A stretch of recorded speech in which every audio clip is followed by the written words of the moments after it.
Hello and welcome to the Football Diary podcast. It's just me and Dave today. Mike's having some time off, and I think that's fair, seeing as United have fallen apart again. He wanted to hide for a little bit.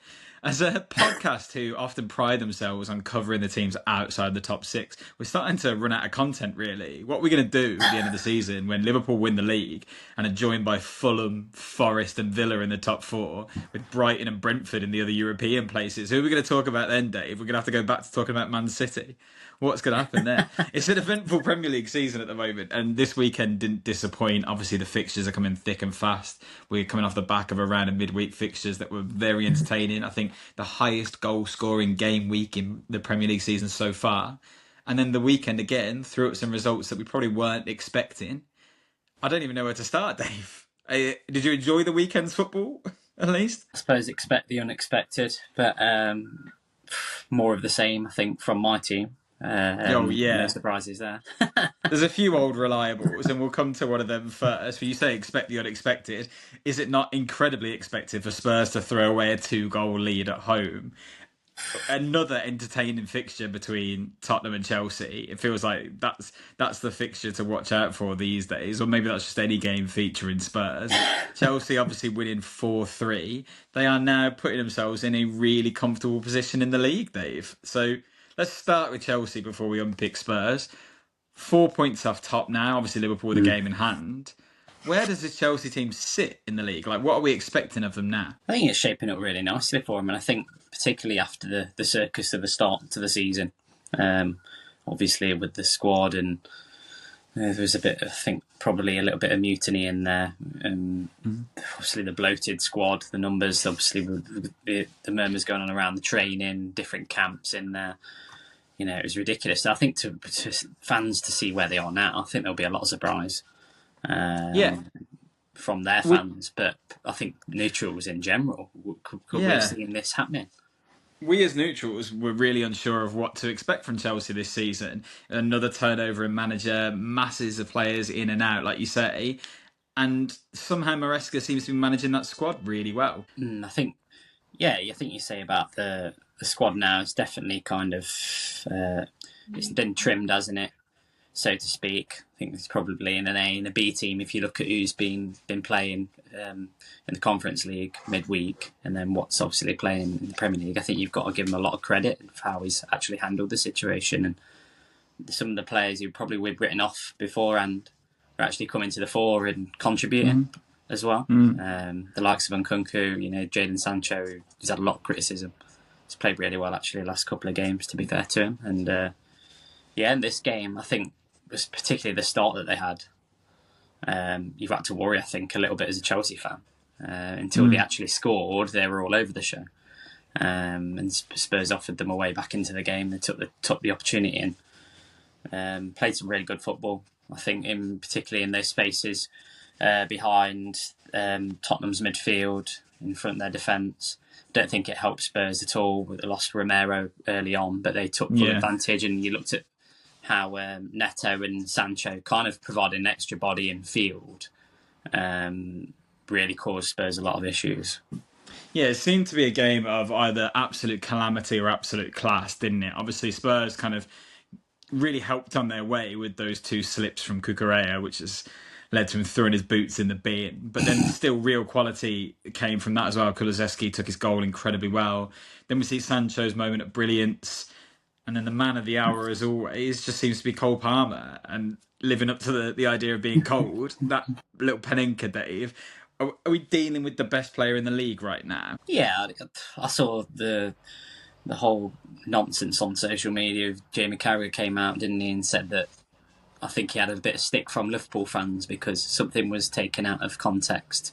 One of his quotes, him saying that Cole Palmer's been the best player in the last 18 months.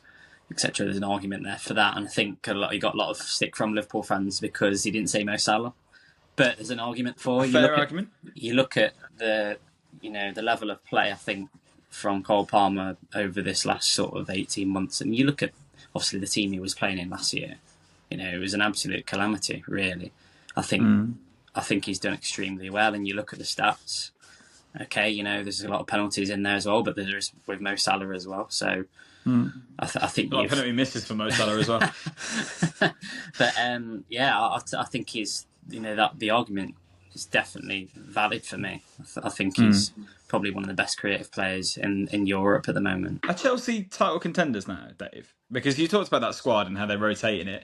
Obviously, they've got European football, but that seems to be more of a training exercise for them at the moment and to get some players some minutes. I mean, you look at the depth they've got in that squad. Nicholas Jackson's kicking on, doing really well again. They've still got Nkunku, like you mentioned. João Felix is coming on in the 91st minute of this game. Madueke, Sancho, Neto, Palmer. There's a lot of forward options, and that midfield finally seems to be clicking as well. And there's some real talent there. So are we expecting Chelsea to be pushing the likes of Liverpool and Arsenal for the title of the season and City for the title this season? Or do we expect this to be kind of a good run of form that drops to them qualifying for Champions League or Europa League at the end of the season? I think the big if for me is if some of those senior players alongside Cole Palmer can actually contribute consistently on a consistent basis, because I think there's been at times this season when they've been quite reliant on him. You look at the Liverpool game, I thought they were really poor in that game, and that I actually thought that would be a difficult game for Liverpool, but they actually made it relatively straightforward. Cole Palmer was quite anonymous. They kept him quiet, and they've just got to, I think, particularly in the bigger games, the United game, they'll be looking back at that and saying that was a missed opportunity. They've got to be doing better, I think, in the bigger games against the bigger teams, and they need their best players to stand up in those key moments, I think. It feels like some of them finally are. There was a lot of criticism for players like Enzo Fernandez, Moises Caicedo, and now that Lavia is in there as well and has stayed fit, it looks like those options are being used really well, and Maresca is developing a really functioning midfield, and that seemed to be what Spurs were really lacking in this game, wasn't it? I mean, should we try and unpick Spurs? I don't even know what to make of them anymore. They stuffed my boys earlier in the season, and you think, yeah, they look really good. And now they sit, I think they're 11th again now. And I'll be honest, my prediction at the start of the season that Andrew was going to be gone by Christmas, a lot of people, you and Mike laughed at me a little bit. I think it's looking pretty likely, to be honest. I can't see how Spurs improve. Yeah, they're so inconsistent. The thing is, you look at certain games this season, they've performed really well in some of the bigger games as well. And I mean, there's been similar story actually with Newcastle as well. I think they're a team that have done really well in the big games. Obviously, look at the Liverpool game. Obviously, lost again this weekend. Just to and fro in, and I just think they're very naive in their approach at times. They went 2-0 up in this game. They were so open; it was unbelievable. And they made Chelsea actually, even though Chelsea performed very well at times in this game, they made it so much easier for them than it should have been. I just thought Jadon Sancho and Pedro Neto had an absolute field day. So much space to operate in. Cole Palmer, he's probably the most dangerous player on the pitch, yet it was so easy for him to get space. Yeah. And I thought particularly Spurs' midfield was so poor for Papa Sarr, and Basuma was just missing constantly. I think positionally, I thought they were very poor. There was no discipline there. And it was just very straightforward for Chelsea. Why is Spurs' midfield struggling so much? Is it a lack of depth, a lack of options? Obviously, we know Bentancur is missing. You know that Maddison and Kulusevski kind of playing in midfield offers you creativity and flair, but not necessarily the steel that you need defensively. Does Ange need to kind of look at that system again? Do we think? I think the system is too adventurous at times. I think it works very well in moments in the game. We saw at the beginning, obviously, they took full advantage of, Cucurella's mistakes, which he made, and pounced upon them. I think their press actually is very good in moments in games, but I think it's unsustainable to expect that to work over 90 minutes. I think they've been found out on too many occasions, and it's just he struggles to adjust, doesn't he? It's almost I've got the stubbornness to him side, and I think it's he won't change from plan A to plan B, or whether there is a plan B. because that two of Papisar and Basuma, that's just not enough to go up against that Chelsea midfield. And he highlighted that, Maresca. You could see that definitely looked to take advantage of their system, and he just walked straight into it, really, Ange. I think you could say Spurs were a little bit fortunate to be 2-0 up. Oh, yeah. They were gifted, really, by the mistakes that Cucurella made. And I think we have to start talking more seriously about what the long-term future for Spurs is and Ange is, because look at West Ham. We've said openly that we think Lopetegui is kind of on incredibly thin ice. If they beat Wolves tonight, we're recording on Monday evening, if they beat Wolves tonight, they're 2 points behind Spurs after 15 games. So you can't tell me that that's a successful start to the season for Tottenham. They're 11th right now, and he can keep saying, "Oh, I always win something in my second season," all he likes. But right now, they look miles off it. And there's a degree of sympathy for him. Obviously, the injuries to Romero and Van de Ven really hit them, and now Vicario as well. That's obviously really costly. But ultimately, a really poor summer, it feels like. Pretty poor recruitment, fair to say. They need another midfielder, that's for certain, because I almost look at that squad and I think, well, if there's a serious injury to Sarr or Basuma, then what have they got in there? Like they're down. Archie Gray? Does he start playing midfield more? Again, quite an inexperienced player, very talented. Yeah. I think he's top talent, but again, I just feel like they need some seniority, and I think they're like a leader in there, to be honest, in that midfield, massively. You're not really said what you think about Ange, though. Do you think he'll stay? Would you keep him? It's a case of, and I think it was same with Ten Hag.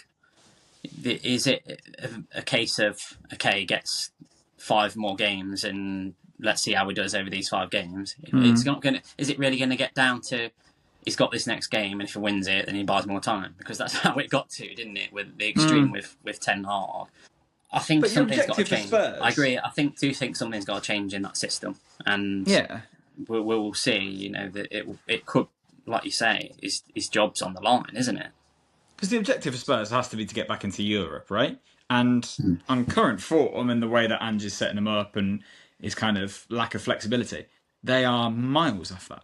Like they're never doing that. So that to me is your answer. Do you need to change the manager? Well, yes, we aren't going to meet any of our objectives. So, of course, we need to find someone who might get us closer to meeting those objectives. Who's more at danger of getting the sack? That's not my question. Postecoglou, Gary O'Neill, Julian Lopetegui. I think if West Ham lose tonight, Lopetegui's gone in the morning. I think if they draw tonight, Lopetegui's gone in the morning. So that obviously puts him in a lot of danger. But I said at the start of the season I couldn't see Ange lasting, and I stand by it. I don't think that's the right fit. He didn't get what he wanted in the summer necessarily. He is very stubborn, and I don't think he's going to adapt to this squad to make something coherent out of it. It's a mess. So, yeah, sorry Spurs fans, but it's not looking great. More doom and gloom. Should we move on to your boys? No, let's do the positive things first. We're running out of things to say about Nottingham Forest. But again, this isn't a run of form anymore. This is 15 games in, and they're still 5th. And they've won at Old Trafford, which is a huge scalp for them right now. Chris Wood has just become their all-time leading Premier League goal scorer, which is mental to me, by the way. I feel like A, he's been there 5 minutes, and B, I know Forest has spent a long time out, but 25 goals isn't a lot to be your leading goal scorer, is it? That's shocking. But no, a lot of credit to them. Again, I think Man United put a lot of this on a plate for him. Anana had his worst game of the season by some distance, which is... Yeah, we'll talk about it, but let's give him a bit of credit. He's probably been your best player at times as well, so don't forget that when we unpick it. Forest, Dave, can we start with them? Again, they did everything they needed to do, didn't they? Oh, yeah, I mean, highlighted, I think, those vulnerabilities at the back of United. We've struggled, to be honest, at set pieces for the last few games. Obviously, you saw the Arsenal game. We really made it difficult for ourselves. And I think they took full advantage of that. I thought for Milenkovic, not just obviously at set pieces, but I thought him and Murillo definitely probably. I think you could have picked either one of them for man of the match. I thought they were both absolutely superb. but they literally thrived from corners and set pieces, and probably Murillo was a little bit unfortunate actually not to score one as well. Yeah, he But was. they made it really difficult for us getting out from the back, coupled with our laboured passing out from the back. It was so slow. But Forest, I think, if you looked at when they were actually in their structure, I thought they were set up superbly. And you've got to give a lot of credit to Nuno, I think, since he's come in. From open play, I think defensively, especially this season, I think they defended really well. I wonder how many teams would change their centre-back partnership for Murillo and Milenkovic. Because they're fantastic, aren't they? Probably me at the minute. Mate, I don't know if there's many clubs in the league that wouldn't. I think even clubs above them would be looking at them saying they're potential investments that they should be making. And I think the buy of Milenkovic in the summer has transformed this Forest team, really. Because we know about Murillo last season. We've been talking him up for a long time on this podcast. We know he's an excellent centre-back. And giving him that solid partner, like no slide dig on, I don't know, Willy Bolly or whoever's been there the last few years. But this is essentially an elite Premier League pairing right now. And could that be enough to carry Forest on through the season and get them pushing for Europe? I mean, it's hard to rule anything out with the things we've probably seen in the past in the Premier League. I don't think you can rule anything out, but I think it's important, especially for not Forest fans, probably to I think they're realistic and know that there are a lot of good teams in the league, particularly if you look how tight it is between it's crazy. If you take Liverpool out of the equation, you go down from second down to I think it's about 10th. There's nothing in it. There's literally, I think it's like a couple of wins can get you into the top 4. Yeah. So I do think there is areas they need to improve. I think they probably need to look at Iwanyi's situation. I'd feel so bad for him. He's really struggled with his fitness. Although he did obviously come on towards the end of this game. Hopefully he can keep his fitness up. But if they get an injury to Wood and he's ruled out, then they might struggle for goals. So I think creating at times, I think they are a little bit reliant on him. But also in this game, I thought off of the ball, particularly, I thought their discipline was superb. I think Gibbs White and Hudson-Odoi really made it difficult for United to build and in transition. I think they found it difficult to find the gaps, and I think their energy further up the field really put us under pressure and forced us into a lot of errors at times. And I think this is more what we were looking for from Forest, and we mentioned it particularly last season where they really struggled defensively. But then I think they seem to have matured a little bit as a team. I think under Nuno's guidance, they've definitely improved in that sense. And I think their game management has come on in leaps and bounds, really. At the start of the season, Dave, who did you have down as first manager to be sacked in the league? I can't even remember, to be honest. No, don't lie. We both picked the same person. We definitely did. I'm sure we did. I thought Nuno was a dead man walking. So the transformation this season has been sensational. I think we questioned his appointment, didn't we?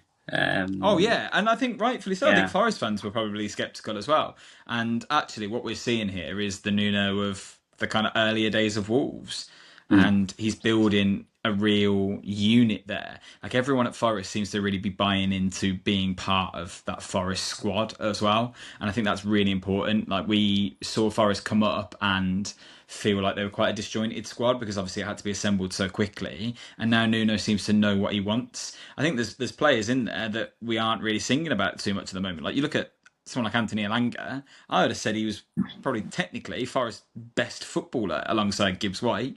And now this Jota's come in, he's not even one that we're really thinking Forest are missing. It's crazy. So fair play Forest. It's excellent seeing him up there. It is tight, like you say. I think they're only 5 points above you. So if you hadn't thrown this game in, we could be having a really different conversation. But yeah, it's excellent. They keep bringing these results out. Man United, on the other hand, Dave, obviously it's early days with Amorim. You and I haven't really had a chance to talk too much about Amorim because obviously I've been off for a little bit. Too early to make any judgment on the field, or are we worried by what we're seeing at the moment? I don't think there's questions to be answered. I think there are answers already there. I think there are a lot of players in there that probably this system doesn't suit them, to be frank. I do agree with what he says in that we could be playing a more suitable system for some of these players to get the results. But again, that's not... I don't think that's going to be fruitful for the long-term vision and the long-term planning in this team. But it also gives us some insight to what players will fit into his forward planning. I think there's some positives in there. I think you can see some of the goals are positive. You can see some of the tinkerings. I think, like for instance, in this game we had 73% possession, and I think Ten Hag, when he was in charge of United, only probably had about the same as that once in his whole tenure at United. And we have in moments, in stages in games. You look at the first half at Arsenal, thought we kept ball quite well. Probably, took care of the ball as well as I have seen for quite a while, to be honest. But we just really struggle in that final third, I think, to create in these moments. We lack the composure in certain areas.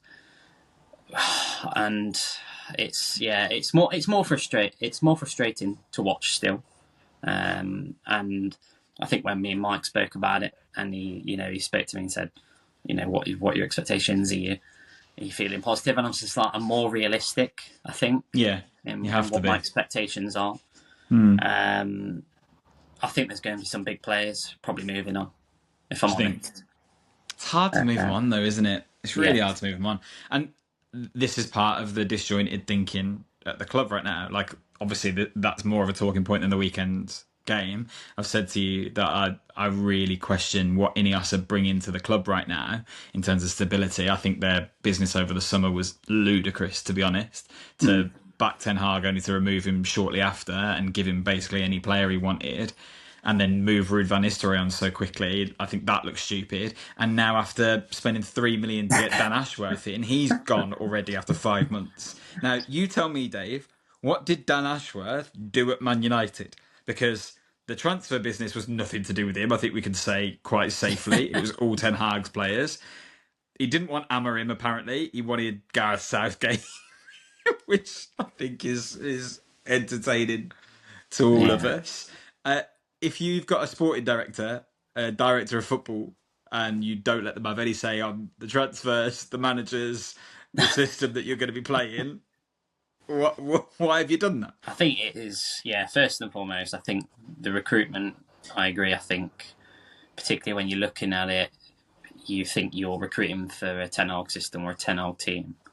That's obviously the first mistake that we've made. We've not looked at players that are multifunctional. I think if you look at Xerxes, would you say that he's an Amorim player that can play in one of those number 10s? You look at his sporting team, so they play with it's full throttle, the intensity and the running that they put into their game.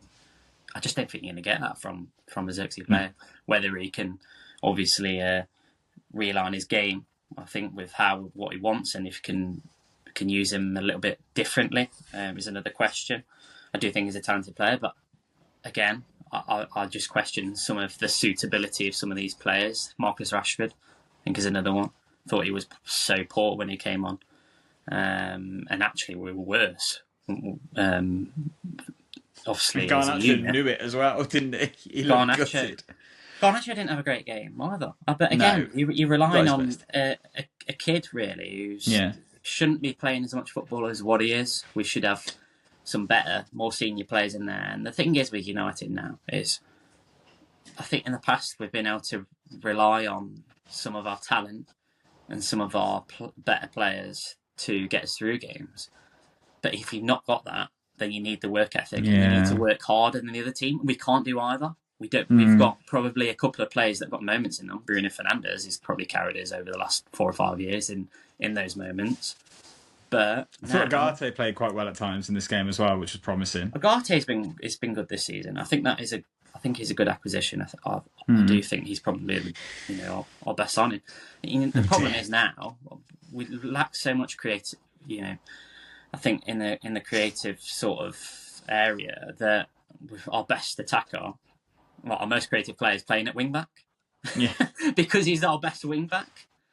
which is I don't know, ridiculous. Dave. I just feel like it's much of the same. Like you've been so frustrated by the Glazers and how the club have been run for the longest time, and Ineos was supposed to come in and provide structure, and it just feels more disjointed than ever. But you're just spending money doing it, and that's not the point. That's definitely not what you Yeah. needed. Sorry, United fans. I don't mean to be laughing at you quite so openly. I think I'm in shock. We want to talk about the informed team in Europe as long as you keep them in their home stadium. Brentford, another win at home. They beat Newcastle 4-2. They've now scored 26 goals in 8 games at home this season. Bear in mind, this is a side that have only got 1 point on their travels in 7 games, which was away at Everton, where they probably should be taking 3 if we're totally honest. So, Brentford, Dave, beat Newcastle. And again, that area of the league that we talk about that's so congested features both of these teams, and their up and down form makes it so hard to know how to really talk about them. So let's start by giving Brentford some credit. 4 goals past Newcastle, another win.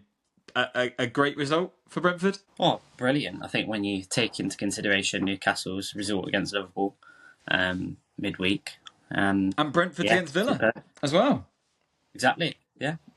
Quick turnaround. I think they've just gone under the radar massively, I think, Brentford this season, haven't they?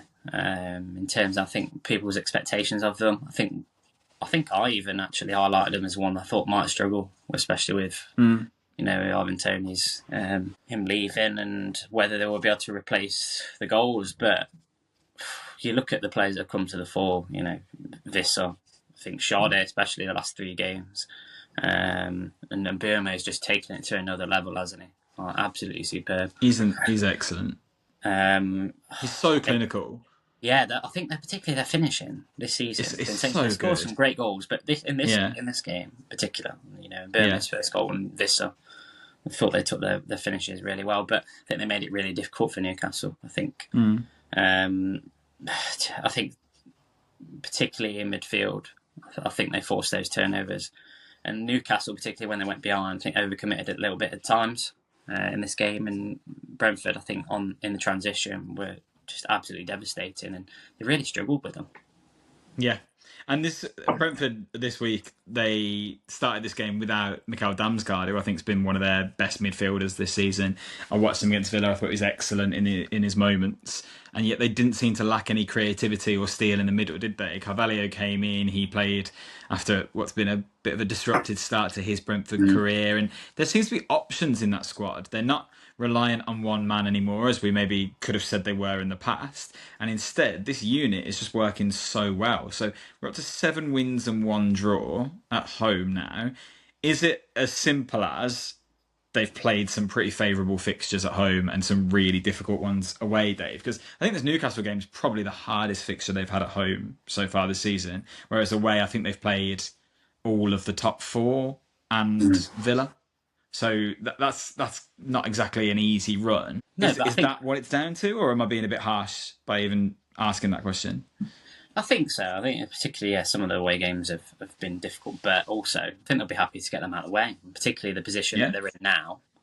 That's for them to really kick on, I think, in the second half of this season, and probably have some more favourable games away where they've got an opportunity to take points from these teams. I think it's important not to be too disrespectful. And I think if you look at some of the teams they have beat this season, I think they've done superbly well. But yeah, I mean, you could see them being in the position they're in now, really. They're well within a chance of getting into Europe at the moment. They're a bit unfortunate that there are so many teams kind of performing above their stations. I can't work out how to unpick the league this season, whether there's like a real lack of quality or there's so much quality being distributed that, like, who are the teams that are falling off? Like, obviously Southampton, Wolves and Ipswich aren't picking up a lot of points, but then if I look at the league table now, Dave, you got Palace in 17th on 13 points and Forest in 5th, 12 points above that. So between 5th and 17th, there's 12 points. That's crazy. In 12 teams. That it's so congested. And you look at that sort of top half now. Fulham 23 points, Brentford 23 points, Bournemouth 24 points, Brighton 24 points, Villa 25, Forest 25, Man City 27. So I think there are a lot of teams there kind of outperforming what we would expect of them. You would have thought that this was a chance for someone like Newcastle to try and capitalise. And instead they sit 12th, 1 point above Man United. well, that's the thing, isn't it? I think you look at teams like, for instance, even Villa this season, compared to obviously last season, I think they have dropped more points than probably what they did this time last season. Man United are just gifting points left, right and centre, them being their usual selves. Tottenham, Newcastle, again, very inconsistent. So with Newcastle then, what does that mean for them? Because this is a team that 2 years ago qualified for the Champions League. Eddie Howe was receiving amazing amounts of praise and was being touted for the England job. And we thought we were going to see this Newcastle team really kick on and compete for Champions Leagues on a regular basis. They're currently 12th on 20 points. And it looks like, all right, a couple of wins and they're back in the conversation because it is so tight there. But should we be expecting more of them right now? I think so. I don't think they've been helped by injuries. I think Isak's had a very stop-start season, hasn't he, in terms of injuries as well. I think there's more to come from him. I think particularly in the midfield area, I think they've just struggled to find a bit of consistency. I thought Longstaff had a really poor game actually in this particular game, and obviously they've missed Botman as well. Defensively, they've been all over the place at times, and I think they're just lacking that little bit of consistency in terms of a set 11. But yeah, you have to. I think would you be worrying? I think if you were Eddie Howe and maybe the way they're performing at the moment. Well, they're so inconsistent. They played 15 games. They've won 5, drawn 5, lost 5. So you have absolutely no idea what to expect of them. Like, they draw 3-3 with Liverpool midweek. I don't know what to make of this Newcastle team. I think you look at that set of players, you would expect better. Like, there's some really talented players in there. Do you know what? I think that's why I find them a really hard team to read. Because I look at the squad and I go, I don't know how good it is. I think they're lacking a bit of creativity. I think since Trippier's dropped off from that full-back position, they're definitely lacking a little bit there in terms of balls into the. I think they struggle to transition. Definitely is not as effective as it was, the last couple of years. I just think there just seemed to be that clinical edge at times, and even in this game, they had their chances and just couldn't take them in key moments of the game. And I think if I look at that squad and I think how many of Newcastle's players get into the top 4 teams, well, Isak does, and we've seen glimpses, or we've seen, not more than glimpses, that's a bit harsh, we've seen runs of form where we think Guimaraes would, but not necessarily right now. So Tonali's obviously only just not long come back, has he? Yeah. You look at their 2 full-backs, very inexperienced, Lewis Hall and Livramento. So are we expecting too much of them to say that we think they should be competing for top 4? Because if you look at that squad, we're not looking at it and going, yeah, this is a fantastic squad. I think we all expected Newcastle to build a bit quicker than this. Yeah, I think you're probably right. And I think maybe even if they got enough goals in there as well. I think if Isak's not playing, I know you've got Callum Wilson, who's, again, at the very end, probably back end of his career. In terms of probably Gordon and Barnes, aren't you? I don't think there's a reliable output of goals, to be honest. Jacob Murphy, again, is he good enough for a Champions League, competing team, which is what they aspire to be? Probably not. So it'll be interesting to see what they do in the January transfer window, because I think there's definitely, obviously we know the finances are there, it's just whether they can comply with FFP again.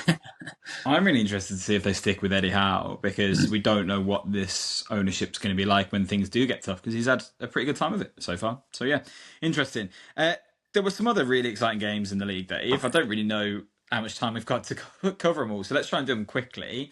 Crystal Palace got a point to Man City. That looks like a great result every season. Are we giving it as much credit as it maybe warrants this year, or are we kind of putting it down to City's indifference? Yeah, I think there's been some positive signs, I think, from Palace the last few games. I mentioned, obviously, about Ismail Assar. I think he's starting to look more of the player that I thought we knew he was. I think he's been really really exciting to watch at times. I think Danny Munoz, obviously, after he got his first goal, he obviously bagged one in this game and looked a threat from that position as well. So I think it's obviously so good for Glasner to get another point on the board, because let's be honest, he was under some serious pressure, I think.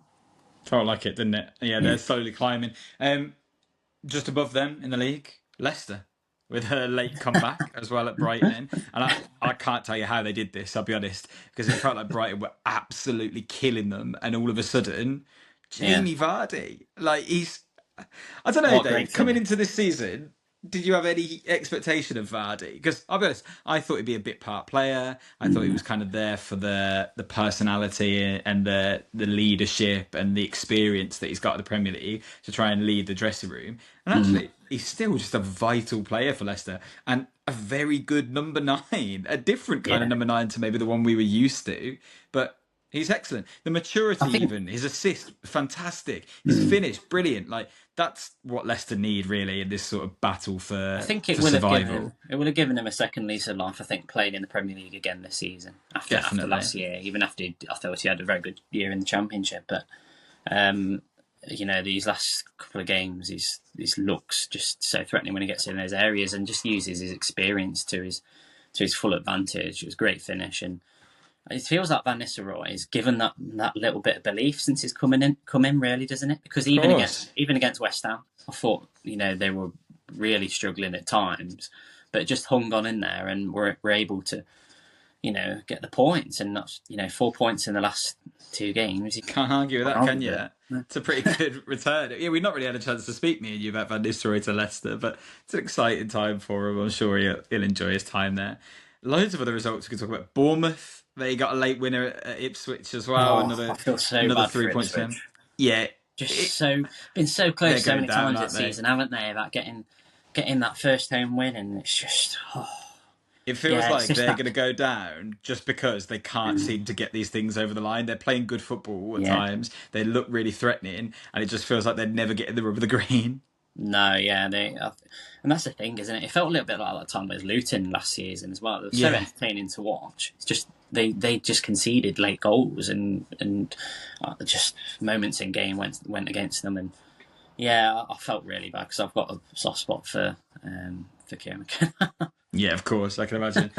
Fulham got a point to Stoke. Sorry, not Stoke. Arsenal. Another corner, another goal for Arsenal. Great, boring. But Fulham... didn't they? Arsenal had that, obviously, almost last minute. 89th minute, I think, yeah. They'll be frustrated, Arsenal. But Fulham are doing great this season. Yeah. So another one of those sides in that area of the table. Yeah. I just think... I think they've just built a unit there that's actually... They just work so well together and so cohesive. Raul Jimenez is having an absolute... Yeah. He's been reincarnated, hasn't he? Let's be honest. It's a great finish, that was. I think he caught Raya off guard because he took it early. I think he saw Saliba coming and thought, I've got to take this sooner than the keeper's expecting it. I think he was kind of anticipating he might try and check inside or take another touch. And he put it in the corner so well. It's such a lovely finish. That's what Fulham really need right now, because... They've not necessarily gone out and replaced Mitrovic even still. Obviously we thought that maybe Muniz were going to do that last year, and now instead it's Jimenez. I don't think any of us saw this. There's been some players. Obviously, Alex Iwobi scored a couple midweek, didn't he? Yeah, fantastic. Emil Smith-Rowe's come in and he's scored goals at times. Harry Wilson can do it at times. I think they've got a really good squad actually. That's taking shape quite nicely. I mean, we probably expected to talk about the Merseyside derby this weekend. That got postponed, so never mind that one. Wolves West Ham this evening. Obviously, really worrying to hear about Mikel Antonio and what happened with him over the weekend. We hope he's doing all right. You got to give me a bit of time, Dave, because I've not been on the pod too regularly lately. Obviously, had a little boy recently, and I'm trying to get him involved and indoctrinated him. And Villa went 8 games without a win after he was born. But this week, 2 wins. Out of two, fantastic. Good to watch some with him. Yeah, just So wondering when obviously, it was going to end. That's the thing, wasn't it? I know the streak, it's broken, thankfully. We saw not necessarily the most entertaining game for footballing events at the weekend. They beat Southampton 1-0 in, I think, the worst weather conditions I've seen at Villa Park in Awful. years. Yeah. Definitely. It was nuts trying to watch this game.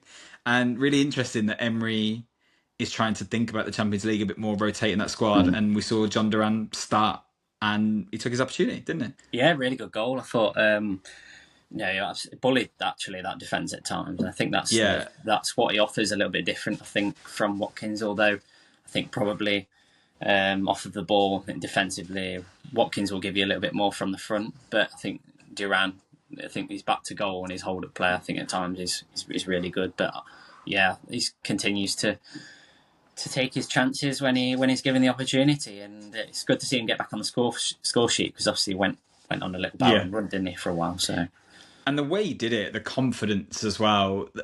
How hard would Bellis? All I kept thinking was, how has this guy got an England caller? Because he absolutely mugged him for the goal. I thought he was so good, Duran. And you've kind of got to this point where I wish I could combine him and Watkins to one player. Because Watkins at the moment, his movement is so intelligent and defenders never know what to do with him. But his instinct seems to be kind of letting him down at times. And he's really slow to kind of finish chances off. And he came on in this game and I think he probably should have scored or assisted 2 or 3 really, and he just seemed a little bit off the ball. Whereas you've got Durant the other way, where I think I'm desperate for him to make the right movement, but when he has a shot a goal, I'm confident it's going in. It's a weird kind of problem for Emery to have. I do wonder whether there is that conversation is going to keep coming up. Is there a way of fitting them both in? And now with Mings back as well, I wonder whether there is more of a conversation about, do we move to a back 3 with wing backs and try and get a front 2 going that way? Is that something you could see working for Villa? Because they've got the players for it, right? Like Luca Dean, Andy and Maatsen on the left like to get forward. Matty Cash likes to get forward, so they could definitely play that wing back role. Mings came in midweek against Brentford. He was man of the match. He was absolutely excellent. So now you've got Konsa, Mings, Carlos and Torres to pick to pick 3 centre-backs out of. Would a change in system maybe suit this Villa squad now? Possibly, I think it's an option. It's obviously, whether Emery's willing to try it. I think them playing together as well, Watkins and Duran, I think their communication needs to be a little bit better on the pitch. I think sometimes you look at the areas they get in, they're just too far away from each other at times. And when they have played together, and it's just really hampered their link-up play, I think, together. Their understanding, there definitely needs to be worked on. But there's no reason why they can't. They can both come short and they can both drop in behind. So I think they're complementing each other quite well, in theory. They do, and I think there's space in the team to work around it. Like Leon Bailey's form has been really poor this year. Really, there's been a moments where he looks a lot better, but he's just underperforming at the moment, and that's he feels like a bit of a passenger in games at the moment. Feels like every time he's on the ball, we're going to lose possession rather than him create something. And to me, it's worth taking the risk of trying to get someone like Duran in to replace that. The only thing is, if you shift the system to play with a front 2, or you change the back line to try and get a back 3 in, then you probably sacrifice one midfielder. And at the moment, I don't know who that would be, because Kamara's come back and immediately just completely improves the whole side. Like, he is excellent. There are very few holding midfielders in the league, I think, as good as him on his day. I think he's been so good since he's come back. The way he collects the ball, the way he reads the game, he's so classy for a holding midfielder on the ball. He adds so much value to that Villa midfield. Tielemans has had a couple of difficult games now, but at the start of the season was probably our best player. So you want a role for him because he's so creative. McGinn obviously brings you so much from box to box, so it'd be harder to get one of him out. And we've still got Anana to come back. So Emery's got the players there now, and working out what this current side really looks like is going to be the key to consistency, because at the moment it feels like that's what we're lacking. Last year we knew it was going to be Kamara and Louise whenever they were fit. Tielemans could come in and out where possible. We knew Bailey was playing because his form was so good, and that was kind of, it picked itself, didn't it? Whereas now there's a bit more of a conversation to be had. And I think that makes it a bit challenging for Villa at times. And it was really important that they got these 2 wins over the line, because otherwise you're looking at a really barren run, and the fixtures that you really do need the points from, if you miss out on those, then you fall off the pace completely. Now we're 6th, and we're a couple of points behind City, and all of a sudden it looks like, yeah, this is still a good start to the season. We're still in the conversation. I don't know, Dave. Do you think that Villa That's the key, though, isn't it? I think that because so many teams around you are dropping points, actually, it's probably not as much of a catastrophe as probably fans thought. Yeah. So do you think they're on track still for what their goals really are? Because the goal ultimately is to get back in Europe. I think it was more of a case, especially last few games, and I watched Villa. It just seemed like so many of their players dropped off form, like none of them. And you looked at, well, like for instance, John McGinn, when he was on international duty, he was absolutely out of this world for Scotland. Came back in for that game, I think it was against Chelsea, and he was just so out of sorts. Yeah, we were terrible, physically, just looked completely shot. I think there was that stat that I think three of your midfielders only put 2 tackles in between the 3 of them in that game. I just thought it was shocking, really. They have struggled physically, I think, at times in this run, I think, especially with European football. But for me, yeah, there's no reason why they can't go on from now. They've got to be taking this momentum and kicking on. I think that's the thing, isn't it? Like, what people maybe underestimate sometimes is when players are making this jump up to that next level. It's not even just about the European football. Like you mentioned, John McGinn on international duty.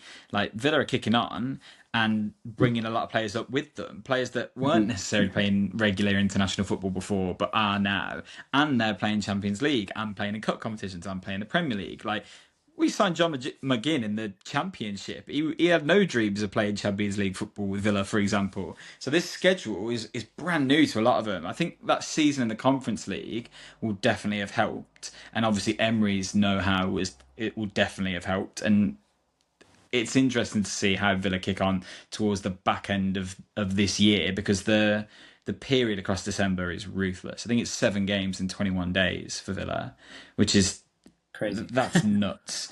And I hope that we use the squad well. Like, there's definitely players that can still step up and do a job. Like, we've not really seen that much of Emi Buendia yet, and that's someone that I think Emery really had high hopes for before his injury. Philogene obviously can still come in and do a big job. I wonder if in January we look at maybe either recalling Louis Barry or bringing in another forward player to support on those wide areas.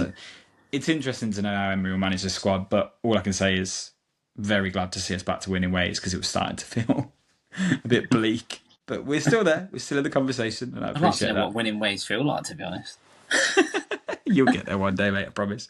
But in the meantime, until Man United get back to winning ways, and even when they do, you'll still be here talking with me, and hopefully Mike will be back soon as well. Be a lot older and a lot greyer, probably. Well, you're getting there already, mate. I didn't want to say anything. That's what I was asking where Anthony Gordon was this week, and I said he's on the pod today, but I think I got his dad instead. Anyway, thanks for joining us, everyone. You know where to find us by now. We're on all your podcast platforms, Spotify, Apple, wherever you want to get your podcasts. Please find us there and subscribe to the channel. Of course, we're building up YouTube as well. We really appreciate your support visually on that platform too. You can find us on some socials. We're cutting that back a little bit now, give you more concentrated content so we can talk with you a bit more. Find us on Blue Sky. Mike's bragging that he's got the most followers out of all of us so far. So don't follow him. Go and follow me and Dave and the podcast channel, and then we'll talk about it again.